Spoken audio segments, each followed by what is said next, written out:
Hey everyone, welcome to Prosperous Life Finance, where I help educate you in becoming a better trader and investor so you can create consistently profitable trades. So in this video, we are going to be looking at the Bollinger Bands technical indicator. So without further ado, let's go ahead and get started. So in case you guys are wondering, I'm using the TD Ameritrade Think or Swim platform, but this indicator is available on all other softwares. So in order to go ahead and add it, you're going to go up here to Studies, Edit Studies, and then go ahead and search up the Bollinger Bands. So go into the setting, we see that we're going to leave the default settings, which is a 20-day SMA and also a -2 and +2 standard deviation. So as we can see here, now we have the Bollinger Bands added. So what are Bollinger Bands? So Bollinger Bands consist of 3 lines which ultimately show signals of an oversold or overbought asset. And these lines are actually calculated by a statistical measure known as standard deviation. So what is standard deviation?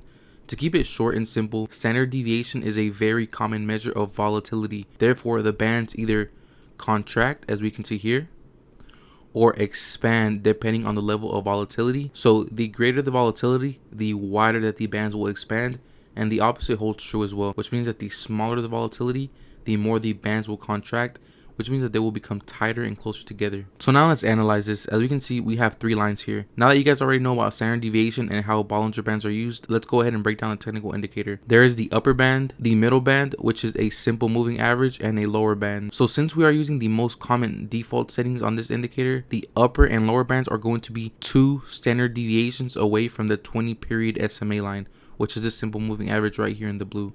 So since it is using a calculation known as standard deviation, about 90% of the data should fall between these lines. One thing to note is that when the price of the asset which you're trading goes above the upper Bollinger Band, it is considered overbought and could signal a pullback and start selling off. Also, when the price goes under the lower Bollinger Band, it is considered oversold and is commonly used as a buy signal. So now let's go ahead and look at some examples. We're going to be using the natural gas long ETN. So as we can see here, we see how these Bollinger Bands actually were starting to contract right here and get smaller, which means that there was a decrease in volatility. Once these bands started to expand, we see how it did start to move to the downside and then went right back up. One thing to note is that these contracting bands actually tell us a lot. Whenever bands are actually very narrow and have lower volatility, that tends to lead to large volatility and widening bands, as we see right here. So you can see they were contracted right here and then led to wider bands as it went down a little bit and then went right back up. So another good indicator to add to this for confirmation would be the MACD.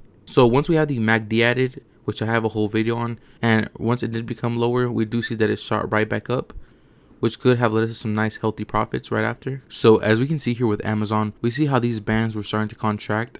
But one thing to note is that once there is a period of low volatility, it does tend to follow with a period of large volatility and widening bands. As we can see here, pairing the Bollinger Bands with the MACD technical indicator, we see that this was letting us know that this would be a buy signal right around here.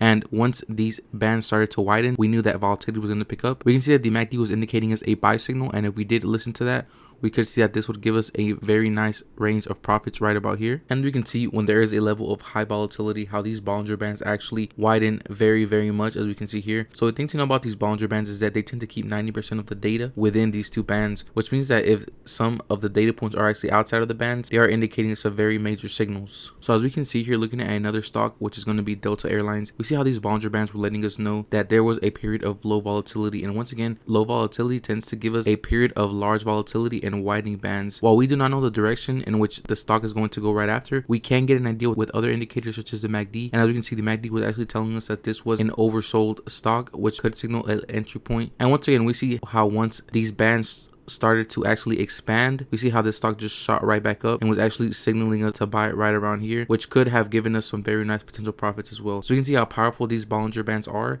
especially when they're actually used in conjunction with other technical indicators such as the MACD. So once again, always remember that this is just one of the many tools for technical analysis which you can incorporate in your trading strategies and should not solely be used as buying or selling points, but rather using coordination with other technical indicators. And if you guys would actually like to learn more about different technical indicator tools, go ahead and watch the other tutorials I provide on my channel, as I do provide many other videos for you guys on my channel that have to do with trading and investing. So I hope you guys actually gained valuable information and I was able to earn your like and thumbs up. And also be sure to subscribe for more content similar to this. Thank you all for watching and God bless you all. I'll see you guys in the next video.